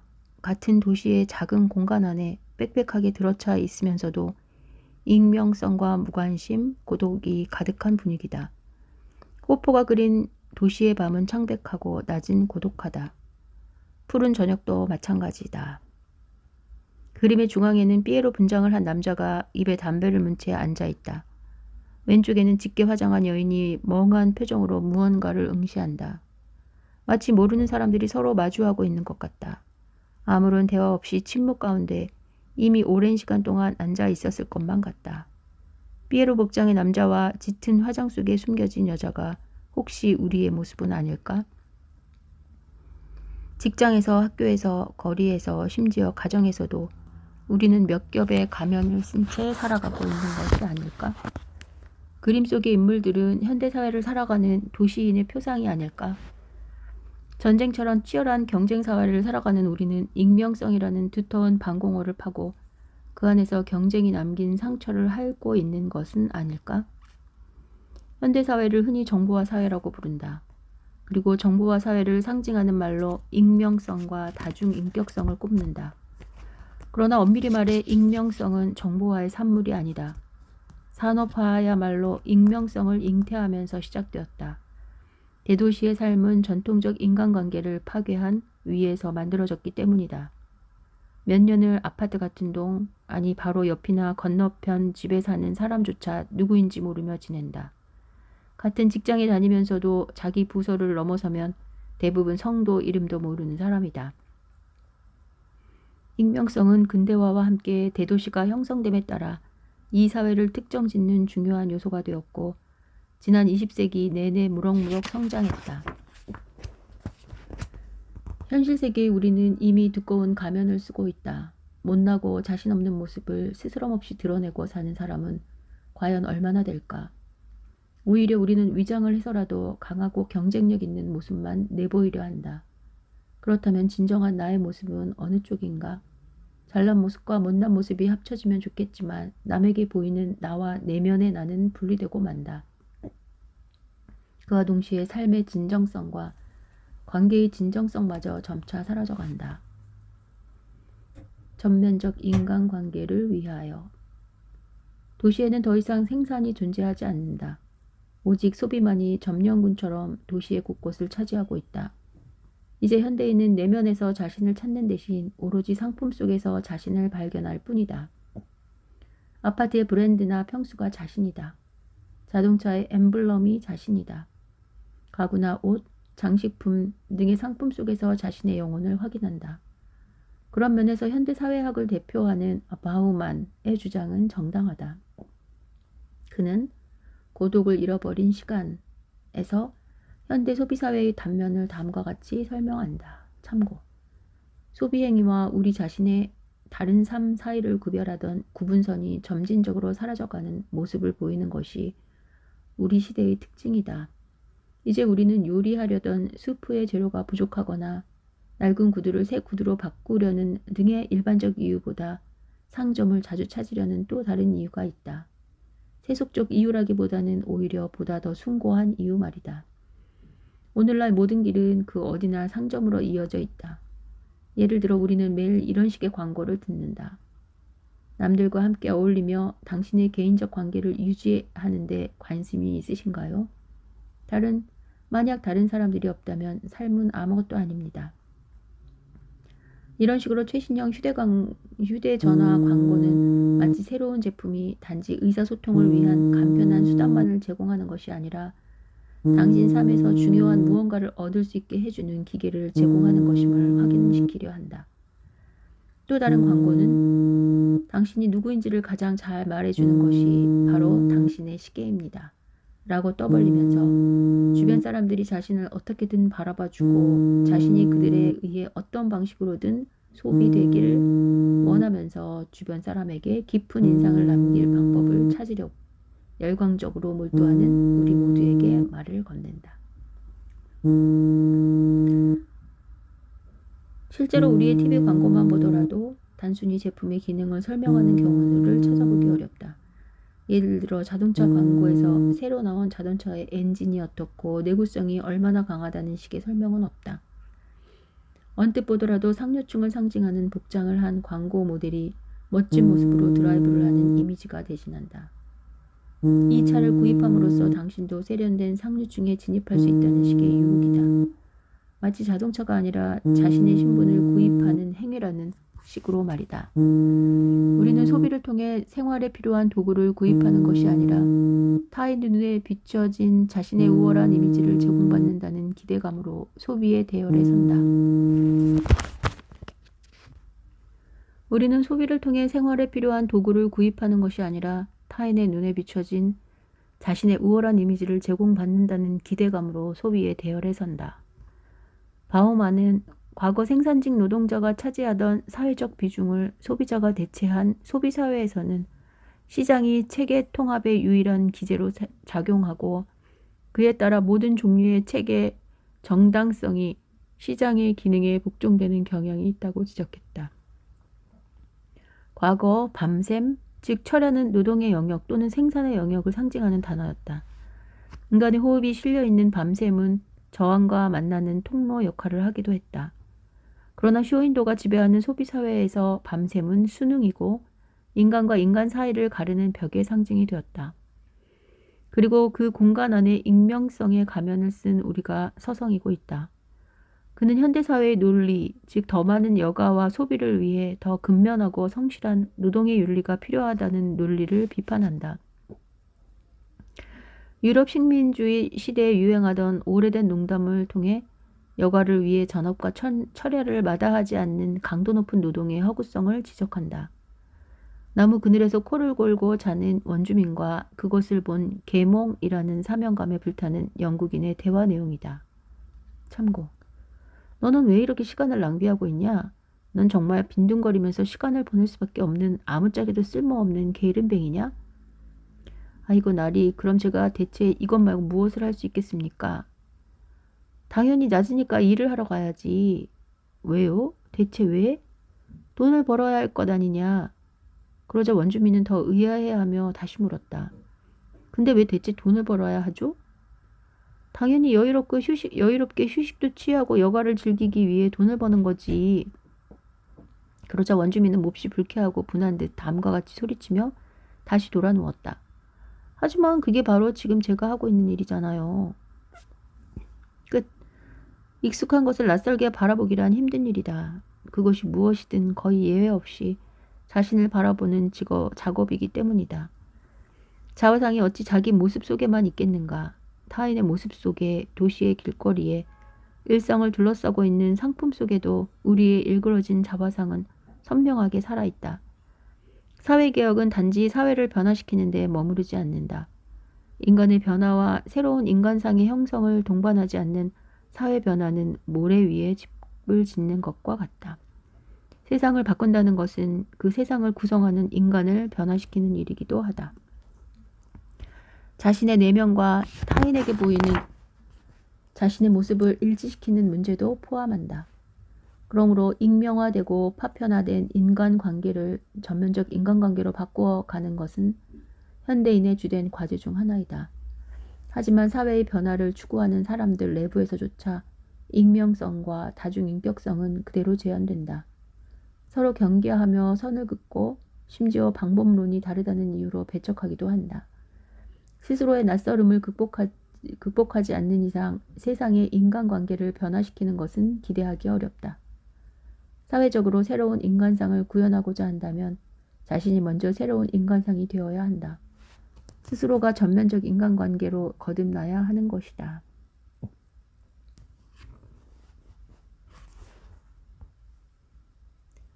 타히티 섬의 원주민 예수. 고갱 이아 오라나 마리아 1891년 폴 고갱 1848에서 1903년 프랑스 파리 출생으로 선원과 주식 중개인 등의 일을 하다 미술에 경도되어 화가가 되었다. 원시적 상징적 이미지로 가득한 자신만의 화풍을 개척했다. 문명의 회의를 느껴 타히티 등 남태평양 섬으로 들어가 작품 활동을 하며 그곳에서 일생을 마쳤다. 대표적으로 황색의 그리스도, 타히티의 여인들, 우리는 어디에서 와서 어디로 가는가 등이 있다. 고개를 갸웃거리게 한 그림. 학창시절 가장 쉽게 접할 수 있는 서양 미술은 인상파 화가의 작품이었다. 아마 지금도 대부분의 사람에게 익숙한 서양 화가 이름은 세잔, 마네, 고갱, 고흐, 르누아르 등의 인상파 화가일 것이다. 그 가운데 가장 독특한 소재와 화려한 색채를 자랑하는 화가가 고갱이다. 타히티 섬의 이국적 풍경과 원주민의 생활을 묘사한 고갱의 많은 그림 중에서도 가장 인상적인 작품은 이아 오라나 마리아였다. 그림의 좌측 아래에 쓰여있는 이아 오라나 마리아는 타히티 섬 마오리족의 말로 마리아여 당신에게 예배를 드립니다 라는 뜻이고 기독교의 천사 축사 1000마리에 나오는 아베 마리아에 해당한다. 이 그림을 처음 보았을 때 고개를 갸웃거렸다. 그림 속에 등장하는 아기 예수와 성모 마리아, 막달라 마리아, 천사 등이 유대인 혹은 유럽인이 아닌 폴리네시아인의 모습이었기 때문이다. 그림의 오른쪽에는 구릿빛 피부의 성모 마리아가 황색 피부의 예수를 목마 태운 모습으로 그려진다. 예수의 얼굴 모습은 서구인과는 전혀 다른 전형적인 원주민의 윤곽을 보여준다. 그 뒤편으로 두 여인이 아기 예수에게 경배를 하고 왼편에 꽃나무 뒤로 날개를 달고 있는 천사의 모습도 살짝 보인다. 천사 역시 원주민의 피부색 그대로다. 그들은 모두 천으로 몸을 살짝 가리기만 했을 뿐 거의 벌거숭이 상태다. 맨 앞에는 바나나처럼 생긴 열대과일이 수북하게 쌓여 있다. 그리고 배경에는 열대 식물처럼 보이는 나무들이 늘어서 있다. 당시 고갱이 보낸 편지에는 이 그림에 대해 다음과 같이 쓰여 있다. 나는 50호의 그림을 한 점 그렸다. 노란 날개를 가진 천사 하나와 두 사람의 타히티 여인, 타히티 사람인 마리아와 예수를 나타낸 그림이다. 그것은 파레오를 걸친 나체화이다. 파레오는 꽃 모양이 있는 일종의 면포인데 사람들은 그것을 좋아하는지 허리에 감는다. 배경은 지극히 어두운 산과 꽃이 피어 있는 그 나무들. 길은 짙은 보라색으로 전경은 에메랄드 그린, 왼편에는 바나나가 있다. 나는 이 그림이 제법 마음에 든다. 당시 기독교 신자였던 나로서는 화집에서 만난 이 불경스러운 그림을 통해 나름대로 많은 것을 배웠다. 그때까지의 내 상식으로 예수는 항상 서구인의 번듯한 모습이어야 했다. 마리아는 미국 영화에서 볼 수 있는 금발의 여인, 아름다운 여인이어야 했다. 남태평양의 섬 가운데 기독교를 믿는 곳에서는 산타크로스가 수영복을 입고 있는 모습으로 그려지기도 한다는 얘기를 우스갯소리 정도로만 생각하고 있었다. 하지만 고갱을 통해 황인족 예수와 마리아를 만난 후로 저급한 수준이긴 하지만 종교가 가져야 할 관용성과 개방성에 대해 토끼 꼬리만큼은 생각해 볼 기회를 가졌다. 예수와 마호메트 그림 전쟁. 고갱의 이아 오라나 마리아에서 볼 수 있었던 종교의 관용성과 개방성은 현대사회에 와서 오히려 더 사라져가고 있다. 사랑과 관용은커녕 갈등과 분쟁의 최전선에 종교적 극단주의가 자리 잡고 있다. 심지어 미술작품까지 종교적 극단주의의 선전수단으로 사용되면서 그 자체로 또 하나의 갈등을 유발하기도 한다. 예수와 마호메트를 묘사한 그림을 통해 갈등과 분쟁이 종종 일어나기도 한다. 마호메트를 풍자한 만평이 도화선 역할을 했다. 예전에 덴마크의 최대 일간지인 윌란드 포스텐은 심지에 불이 붙은 폭탄 모양의 터번을 쓴 마호메트의 그림을 실었다. 마호메트는 기독교의 예수에 해당하는 이슬람의 선지자다. 터번에는 무슬림의 신앙 고백인 알라 외에 다른 신은 없으며 마호메드는 알라의 사도이시다 라는 아랍어가 적혀 있다. 마호메트를 자살폭탄 테러범으로 묘사한 그림이었다. 이슬람교와 무슬림 전체를 테러 집단으로 규정하는 분위기가 물씬 풍긴다.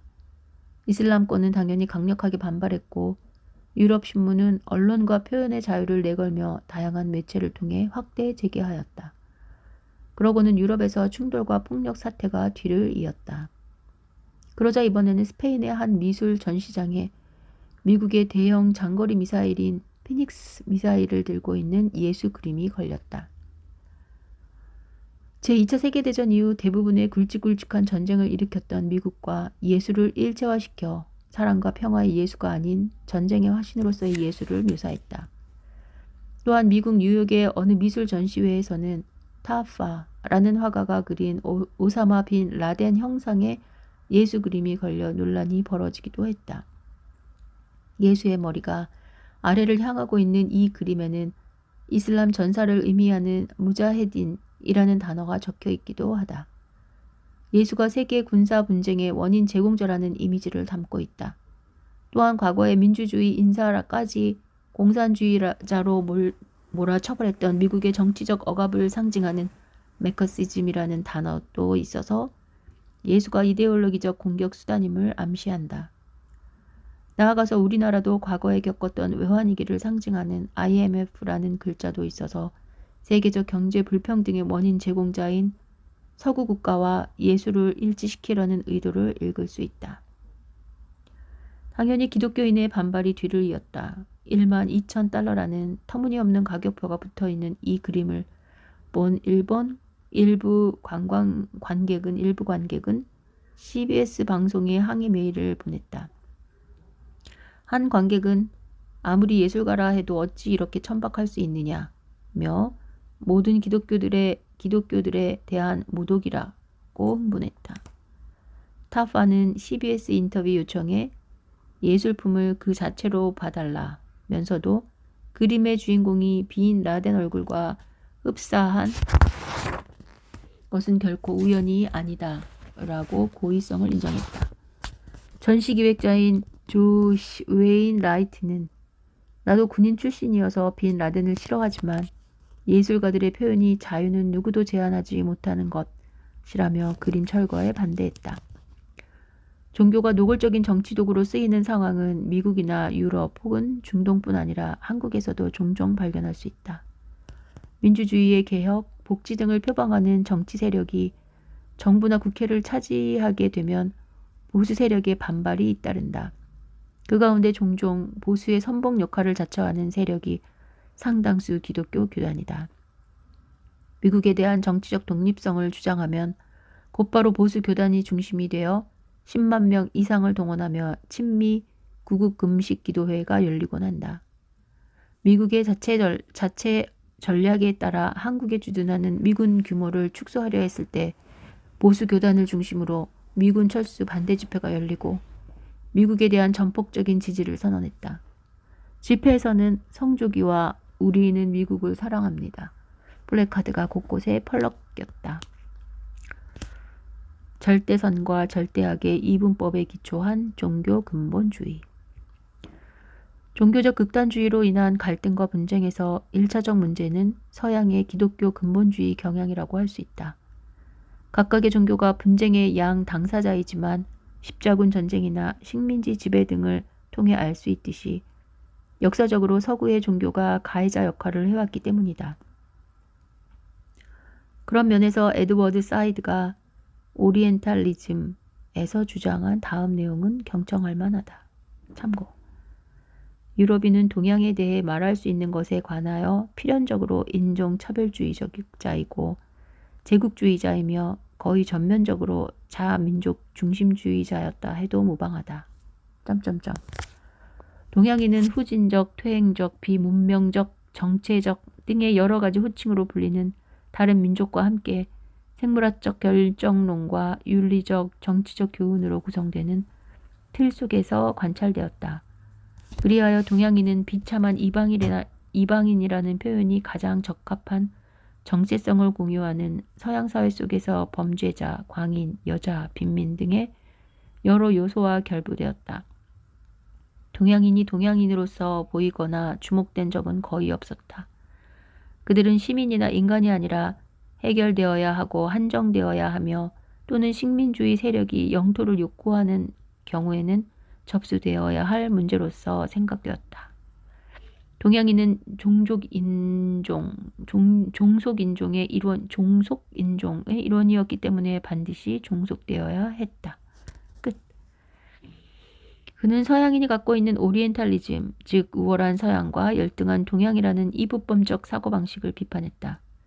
오리엔탈리즘은 동양과 서양의 속성을 열등과 우열, 비합리성과 합리성, 유약함과 강력함, 야만과 문명, 종속과 지배, 혼돈과 질서, 유치와 성숙, 비정상과 정상, 후진과 선진, 전쟁과 평화, 수동과 능동, 여성성과 남성성, 비도덕과 도덕 등 온갖 이분법 논리로 규정한다.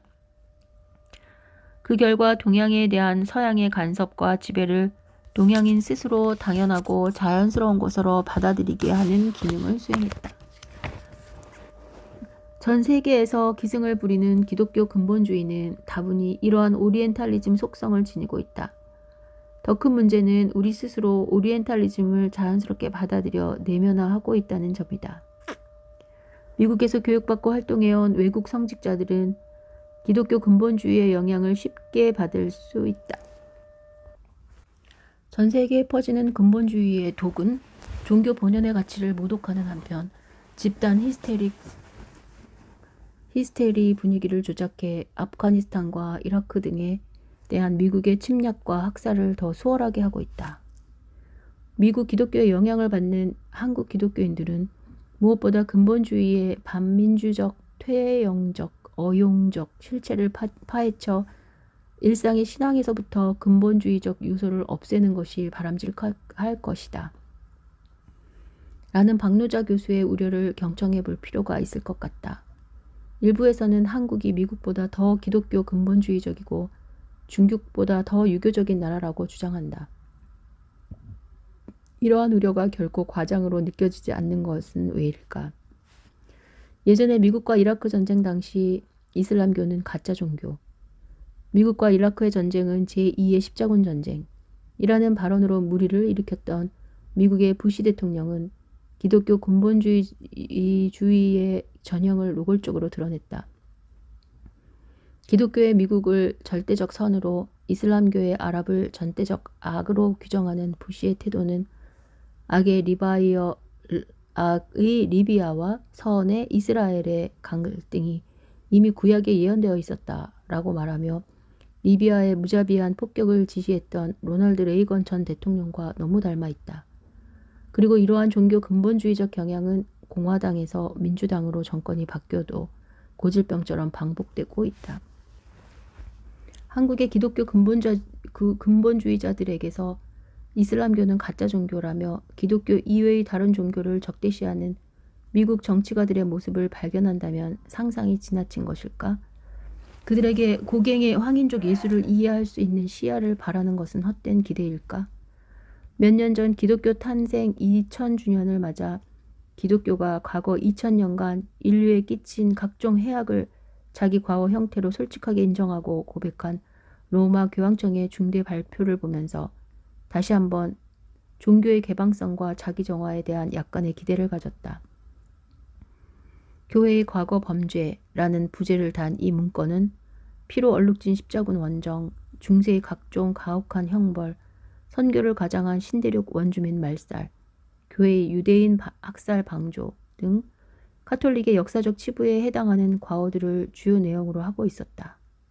하지만 최근 기독교와 이슬람교에서 공통으로 두드러지게 나타나는 현상으로 절대선과 절대악이라는 이분법에 기초한 종교 근본주의의 부흥이 역사의 수레바퀴를 되돌리는 것은 아닌가 하는 우려를 갖게 만든다. 궁금하다. 항상 억압받는 자의 편에 섰던 예수가 최근에 미국과 중동 사이에서 벌어지고 있는 충돌과 전쟁을 본다면 어떤 상념에 빠질까? 이스라엘의 무차별 폭격으로 대규모 민간인 학살이 이어지고 있는 현실을 본다면 과연 예수는 어느 쪽에 채찍을 휘두르면서 쫓아낼까? 전 세계에 전쟁을 수출하는 대규모 군수 산업체와 무기 상인들을 예수는 어떻게 대할까? 너무 궁금하다. 이 꼭대기에는 아무것도 없어. 구본주 1967에서 2003년 한국의 조각가 민중적 시각에서 대상을 보고 이를 형성함으로써 민중미술 계열의 새로운 지평을 열었다. 2003년 불의의 교통사고로 발생했다. 대표적으로 갑오농민전쟁, 아빠의 청춘 등이 있다.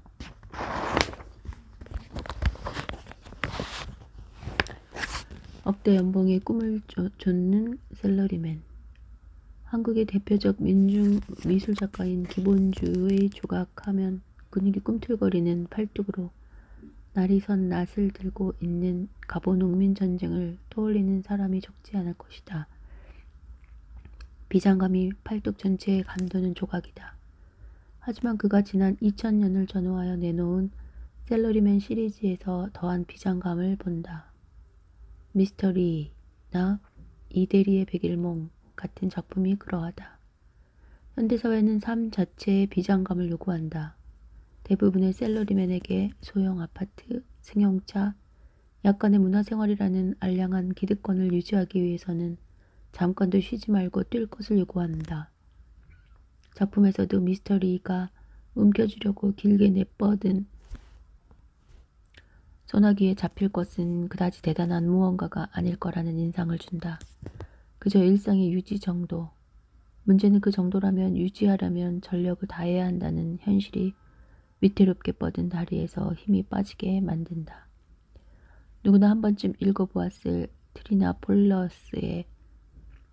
폴러스의 꽃들에게 희망을 에는 애벌레들이 거대한 탑처럼 하늘을 향해 기어오르는 모습이 나온다.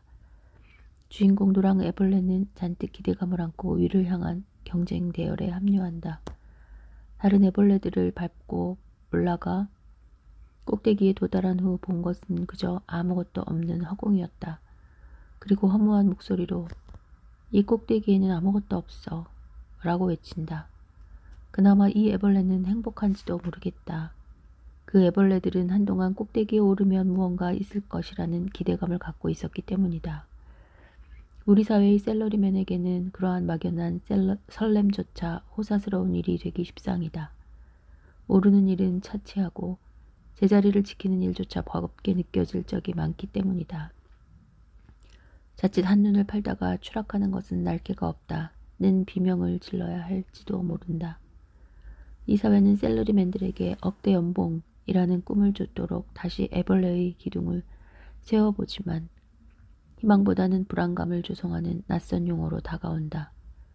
극소수 억대 연봉자의 탄생 이면에서 오히려 적지 않은 사람은 연봉이 줄어드는 아픔을 겪고 있기 때문이다. 연봉제 실시 이후 미스터 리가 딛고 있는 H빔만큼이나 차가운 경쟁과 위화감이 하루를 짓누른다. 연봉제 시행으로 소수의 고액 연봉자 이외에는 오히려 각종 수당이 사라져 사실상 연봉제는 임금 삭감을 위한 성격이 강한 것이 현실이다. 또한 그 과정에서 연봉 삭감 조치는 자연스럽게 퇴사 유도로 이어져 자동 구조조정이라는 일석이조의 효과를 노리기도 한다. 이러한 상황에서 제자리를 유지하기 위해 버둥거려야 하는 현실이 침을 마르게 한다. 40대 이상의 셀러리맨은 5명 중에 1명꼴로 전문가의 정신 카운슬링을 필요로 한다. 는 조사 결과가 우연은 아닐 것이다. 어디 그뿐이겠는가. 우리나라 40대 남성 사망률이 세계 1위라는 이사는 한동안 돌연사라는 위기의식을 불러일으켰지만 이제는 하도 무감각해진 지경이다. 국제노동기구 ILO나 워싱턴 포스트가 조사 발표한 결과만 보더라도 한국 노동자의 주당 평균 노동시간이 우리가 적어도 이름을 들어본 대부분의 나라에 비해 10시간가량이나 웃돌고 있는데 무슨 말이 더 필요하겠는가. 산업재해에 따른 중대 사망률도 2위를 멀찍이 따돌리며 세계 1위 자리를 우뚝 서 있다는 사실이 전혀 이상하지 않을 일이다. 원더풀 아빠의 청춘, 브라보 아빠의 인생. 9번 주의 또 다른 작품 아빠의 청춘은 애벌레의 탑을 쉬지 않고 오르던 우리네 셀러리맨들이 맞이하는 중년의 자화상이다. 작가는 오직 소임에 충실한 죄밖에 없는데도 그 이상의 어려움을 감내해야 하는 이 시대의 아버지상을 사실적으로 드러내고자 했다고 말했다. 작품 속 아버지의 얼굴을 가만히 살펴보자. 눈이나 입가 어디에서도 부당한 대우에 저항했던 흔적을 찾아보기 힘들다. 말 그대로 회사맨이 되어서 시키는 일을 마다 않고 묵묵히 살아왔던 세월의 흔적이 역력하다. 고골리의 외투에는 말단 관리 아카키에비치가 나온다. 주변 상관과 동료들의 조롱에 전혀 신경 쓰지 않고 다분히 비굴할 정도로 자기에게 맡겨진 글쓰기 작업에만 몰두하는 인물이다. 그의 일은 다른 사람이 작성해 놓은 문서를 반듯한 글씨로 옮겨 적는 것이었다. 평생 그 일에 만족하며 살아가는 그에게 직장에서의 미덕은 오로지 순종뿐이었다. 소설 속의 아카키에비치의 표정은 미술작품에서 찾으라고 한다면 단연 아빠의 청춘에 등장하는 아버지의 얼굴을 꼽을 수 있다. 어찌 보면 이 시대 중년 직장인이자 아버지들의 일반적인 모습이다. 이른바 가장이라는 알량한 허위와 직장의 중간 관리자라는 권위의 뒤에 숨어있는 비굴함이 한때 한껏 묻어난다. 담배를 쥐고 있는 손이 미래의 불투명함에 대한 걱정으로 파르르 떨릴 것만 같다. 예전에 한국의 어떤 가수가 부른 셀러리맨 아버지라는 노래는 그런 심정을 잘 표현해주고 있다. 따옴표. 가슴에 정말 쌓이는 게 많아. 하루에도 몇 번씩 사표 쓰고 싶어. 하지만 난 어쩔 수가 없어. 머릿속엔 가족들의 눈이 나를 바라보고 있어. 눈치만 봐야 하는 내 신세. 그래도 현실과는 타협해야지. 어쩔 수 없는 세상살이 셀러리맨. 내 인생은 돌고 돌아가지. 가진 것은 쥐꼬리만한 봉급. 그나마도 잘리지 않으려고 발버둥치며 뛰어보지만 인사이동 때문에 나는 두려움에 떨고 명예퇴직이란 좋은 명분에 끼지 않으려고 노력하지만 내일이 난 정말 두려워. 그래도 난 견뎌내야지. 그렇게 중년이 되었을 때 우리의 아버지들은 울고 싶다. 아니 울고 있다. 부하직원에게 서류 뭉치를 집어던지며 호령하기도 하지만 똑같은 굴욕을 스스로 당하고 산다. 성차별의 견고한 성곽 위에 서서 가족들에게 호통을 치며 군림하지만 나이가 들수록 그 호기는 부메랑이 되어 결국 자신을 초라하게 만든다. 마음에서 우러나오는 존중이 아닌 억압적 분위기에 의존한 인정이 얼마나 허약한 성곽인지 깨닫게 되는 나이가 되어버린다. 나에게는 아직까지 청춘은 있다. 원더풀 아빠의 청춘, 브라보 아빠의 인생. 퇴근길에 술을 한 잔 걸치고 아빠의 청춘이라는 음노래를 목청껏 부르며 위안을 삼아보지만 점점 힘이 빠지는 것을 느낀다. 이렇게 평생 동안 치열한 경쟁 속에서 무언가를 이루고자 했지만 퇴직이 가까워졌을 때 자기 손에 쥔 것이 별로 없음을 알고 허망함에 몸서리친다. 고작 남은 것이라고는 퇴직금과 덜렁 집 한 채가 전부인 경우가 대부분이다. 그나마 30세를 전후해서 결혼한 이후 60세 퇴직에 이를 때까지 할부 인생을 살아왔기에 하루라도 마음 편할 날이 없었다. 부모의 재산이 많아서 편하게 생활할 수 있는 극소수의 경우를 빼고 대부분의 직장인은 집값의 반 정도에 달하는 장기 은행 융자를 얻어 아파트에 산다. 10년 가까이 이자와 원금을 갚고 나면 아이들이 커서 이제 각자의 방을 만들어 주어야 하고 아파트 평수를 늘리기 위해 다시 거액의 은행 융자를 기댄다. 이 또한 10년 이상 허리띠를 졸라 갚아 나간다. 어디 아파트뿐이랴 6, 7년이 지나면 다시 구입하는 자동차도 2, 3년 할부로 구입하고 TV나 냉장고 등 고가의 가전제품도 최소한 몇 개월 할부로 사들인다. 그러다 보면 이래저래 수십 년의 삶 전체가 할부 인생이 되어버린다. 퓰리처상을 수상한 세계적인 극작가 아서 밀러의 대표작 세일즈맨의 죽음에는 현대사회를 살아가는 직장인의 할부 인생이 더할 나위 없이 잘 그려져 있다. 늙은 세일즈맨인 윌리가 점차 젊은 세대에게 경쟁에서 밀리고 자식들조차 기대를 충족시키지 못하는 삶 속에서 할부 인생에 막을 내리고자 보험금을 타내려고 자동차 사고를 위장하여 자살을 선택하는 줄거리다. 다음에 부인 린다와의 대화는 할부 인생의 단면을 그대로 드러내준다. 윌리, 생각해보구려. 한평생 집세 치르느라 죽도록 일하고 결국 내 집이 되면 그 집에 살 사람이 없단 말이오. 린다, 공술의 공수거 인생이라오. 언제나 그런 거예요. 윌리, 헤스팅스 냉장고라니 들어보지도 못하던 이름이야. 한 번만이 들어도 좋으니 제대로 써보다가 망가졌으면 좋겠소. 이건 월부를 다 칠하기가 무섭게 갖다 버려야 된다니까. 자동차만 해도 그렇지 돈을 다 치르고 나면 못 쓰게 된단 말이야. 냉장고는 미친놈처럼 벨트만 달아 없어지지 않소. 그놈들은 시간을 계산하고 있단 말이야. 전액 지불이 끝나면 쓸 수 없도록 시간을 계산한다니까. 린다, 앞으로 통틀어 $200만 있으면 될 거유. 마지막 저당 부금까지 합쳐서 말이에요. 이번만 치르면 집은 우리 것이 되는 거라오. 윌리, 25년 만에 대견한 일이오. 25년이나 견디면서 저당 부금을 치러오다니. 구본주의 조각은 현실 삶의 일부를 그대로 떼어다 옮겨놓은 듯한 착각이 들 만큼 생생하다. 아빠의 청춘도 우리가 주변에서 흔히 볼 수 있는 표정과 분위기가 그대로 살아있다.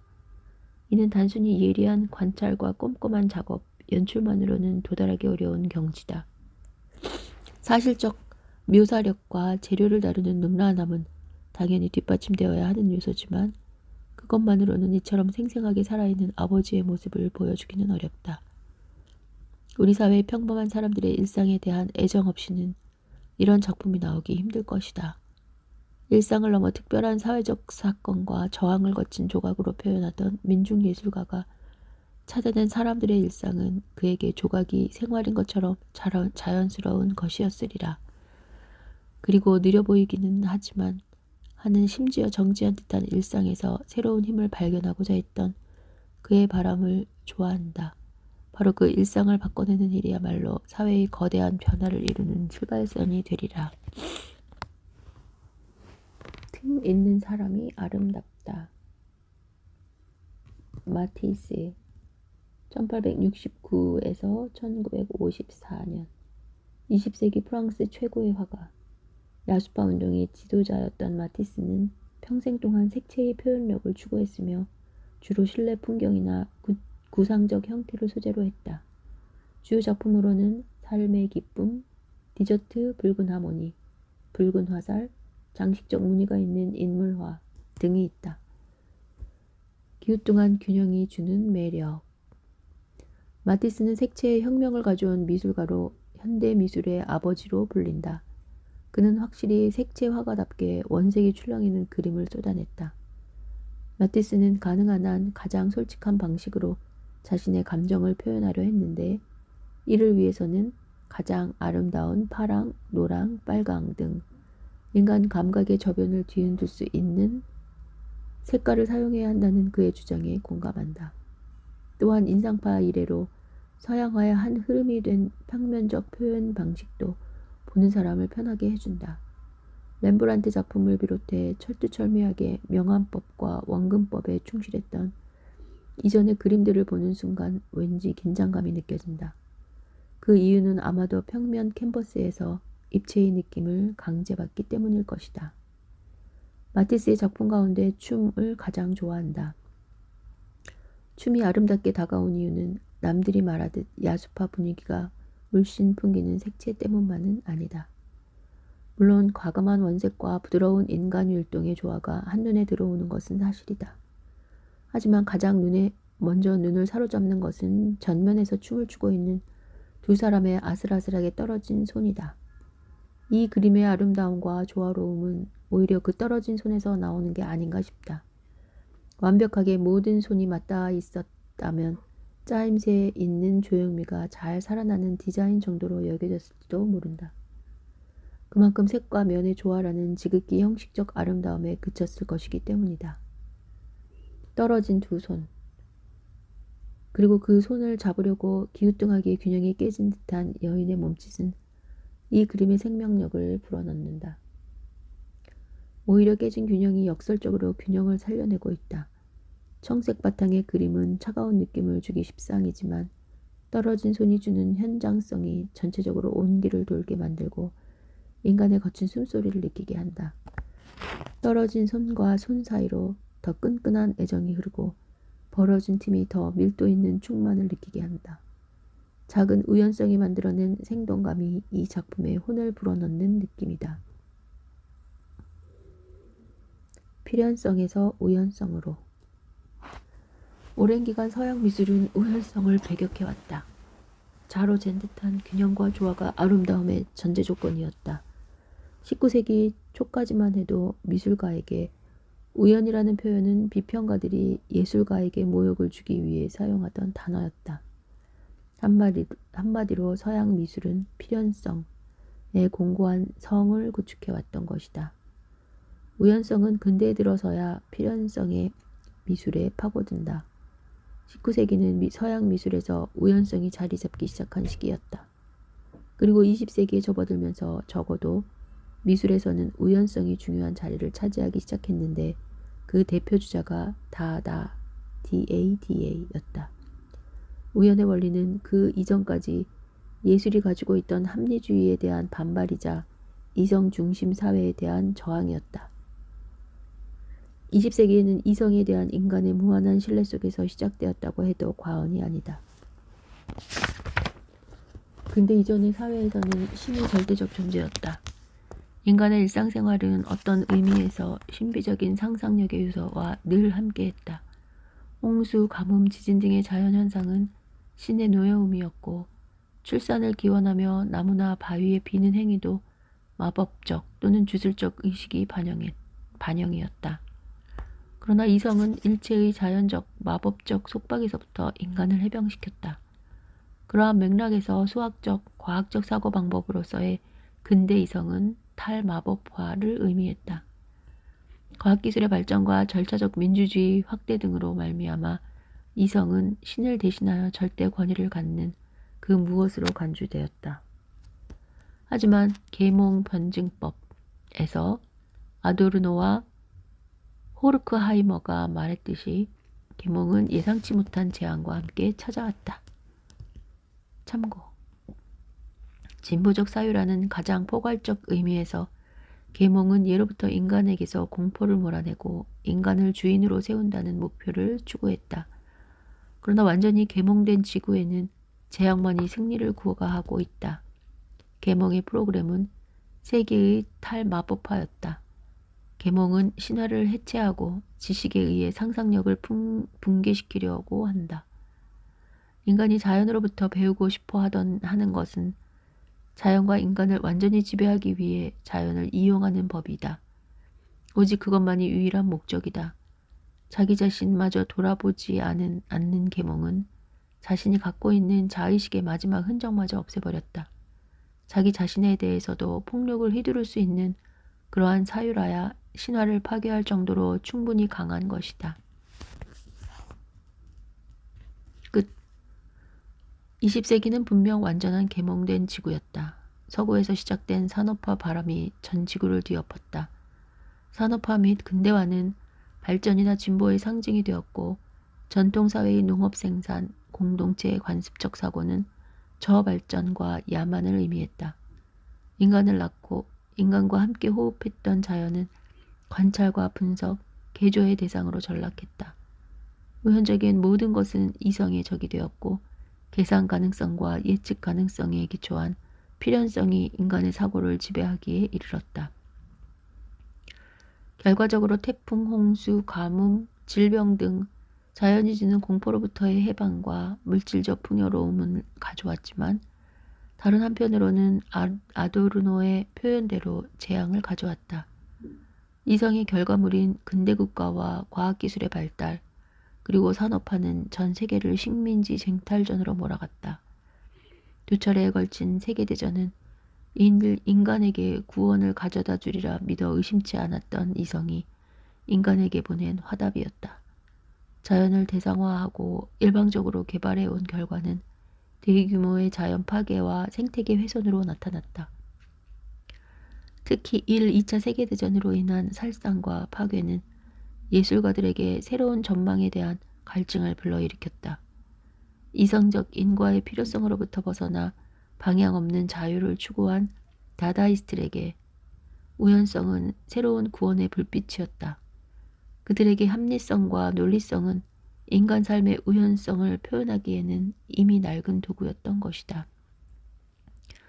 유럽과 미국에서 이성에 대한 다양한 형태의 저항이 등장하면서 이제는 오히려 세계 미술계의 주류를 차지하는 상황에까지 이르렀다.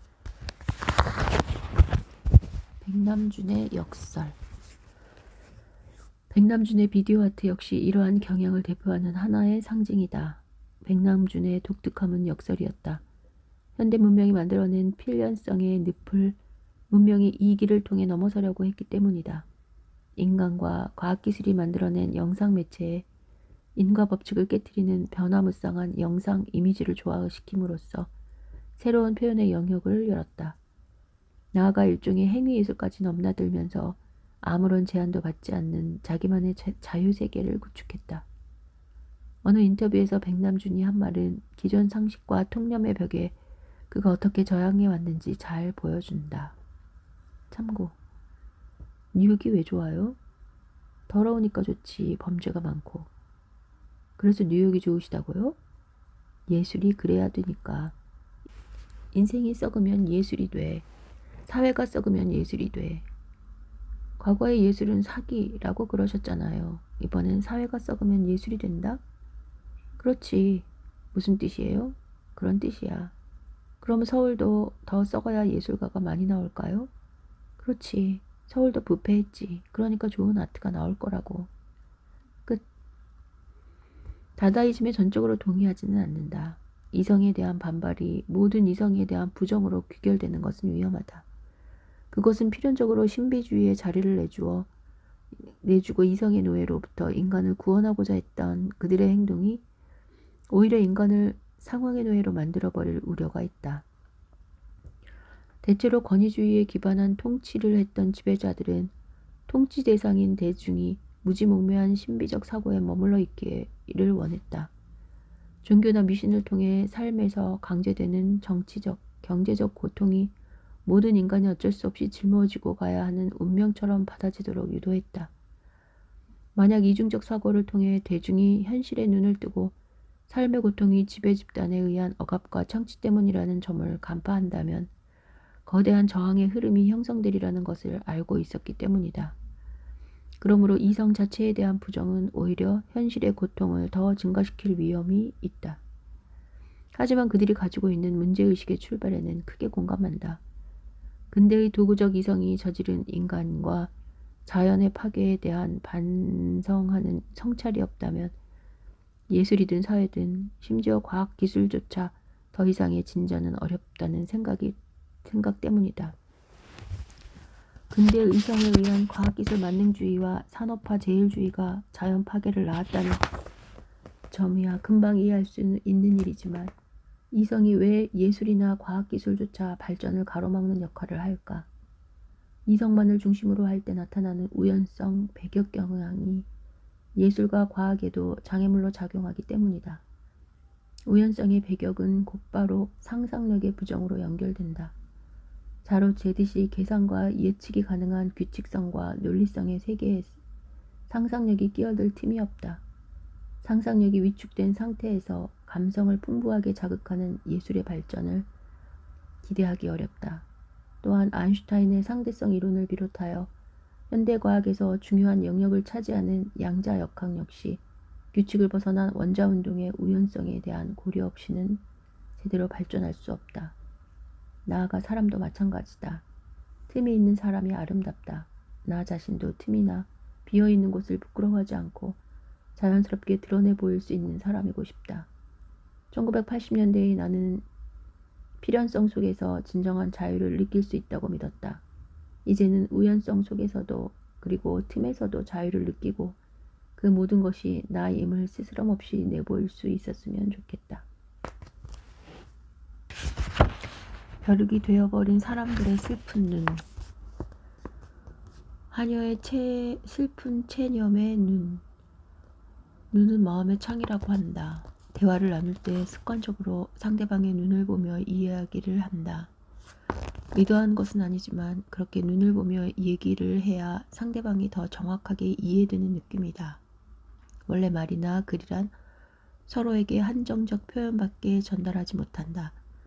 혹은 전달하고자 하는 바와는 전혀 다른 의미로 해석되고 이로 인해 괜한 오해를 불러일으키기도 한다. 어떤 경우에는 말 한마디 없이 눈빛만으로 상호간의 교감이 형성된다.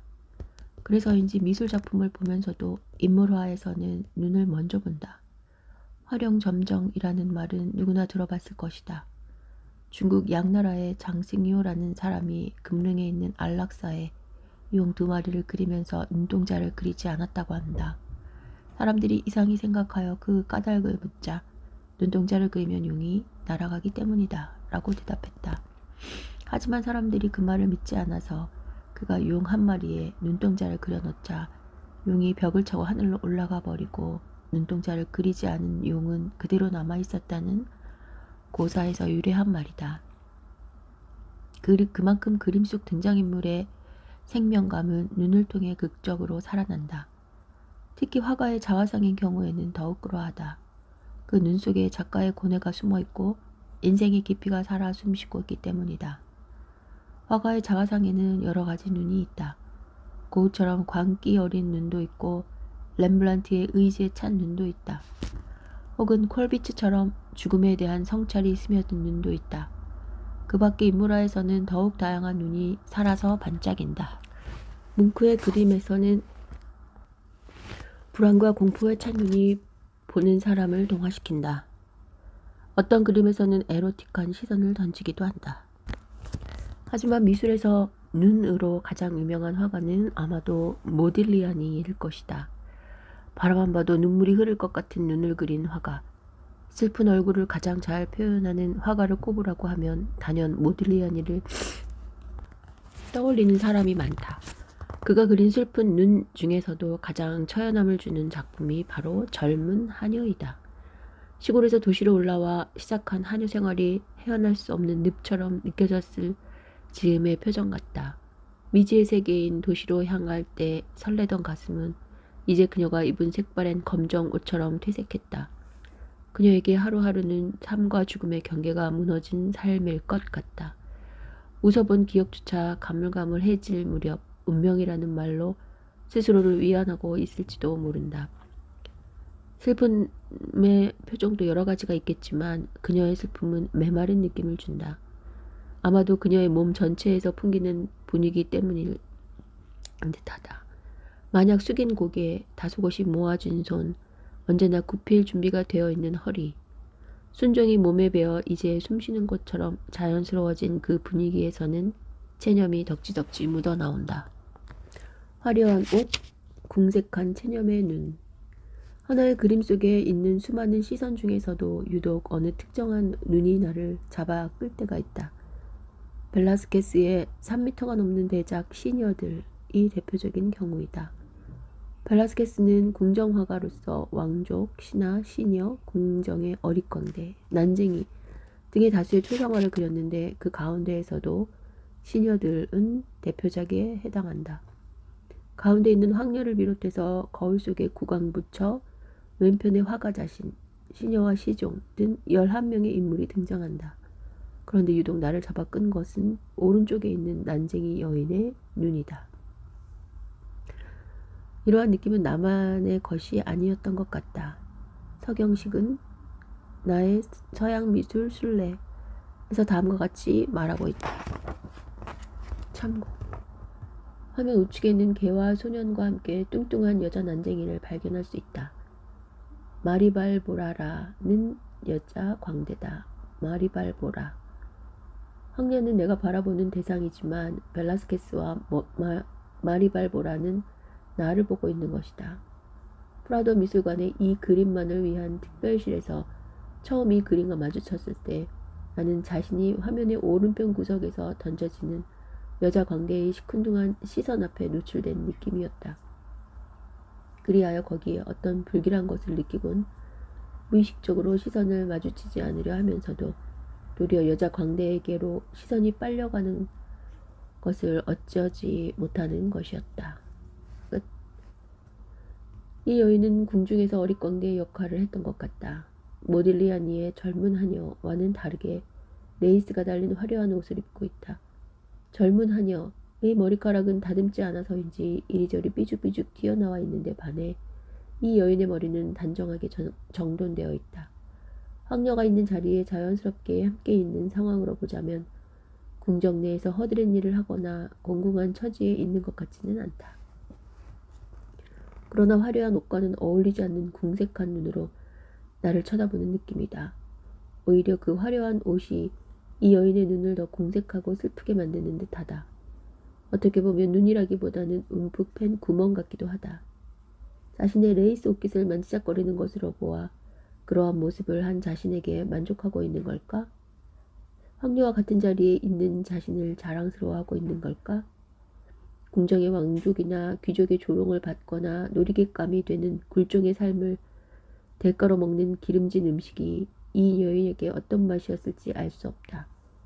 마음이 어떤지는 모르겠지만 건조해 보이는 눈과 표정은 적어도 한없이 슬픈 순종과 체념의 그림자로 다가온다. 20대의 불혹을 맞이하는 사람들. 벼룩이라는 놈이 있다. 벼룩은 파리와 모기, 빈대, 이와 함께 인간의 몸을 괴롭히는 오적에 속한다. 이 보잘것없어 보이는 놈이 세계 챔피언 수준의 기록을 하나 갖고 있는데 높이뛰기 실력으로는 전 지구상에서 벼룩을 따를 존재가 없다. 사람은 잘해봐야 고작 신장의 1.5배 정도를 뛴다. 메뚜기는 몸집의 20배를 뛴다. 그런데 벼룩은 몸집의 200배를 뛴다고 하니 점프 실력에 관한 한 타의 추종을 불허할 만하다. 그런데 이 벼룩에게 유리컵을 씌우면 한동안 천장에 부딪히다가 어느 순간에는 컵에 닿지 않을 정도만 뛰어오른다. 더욱 재미있는 사실은 컵을 치운 후에도 그 정도 높이로 뛰어오른다는 점이다. 원래 거기까지 한계였던 것처럼 말이다. 벼룩 내부적으로 어떤 생물학적 작용이 일어났는지는 모르지만 유리컵에 여러 번 부딪히면서 뭔가 새롭게 프로그래밍 된 것이 틀림없다. 모딜리아니의 젊은 하녀나 벨라스케스의 난쟁이 여인의 눈을 보면서 벼룩 이야기가 떠오른 것은 우연이 아니다. 오늘날 한국 사회에서 살아가기 적지 않은 사람들이 이 벼룩과 같은 모습이 아닐까 하는 발칙한 생각을 해본다.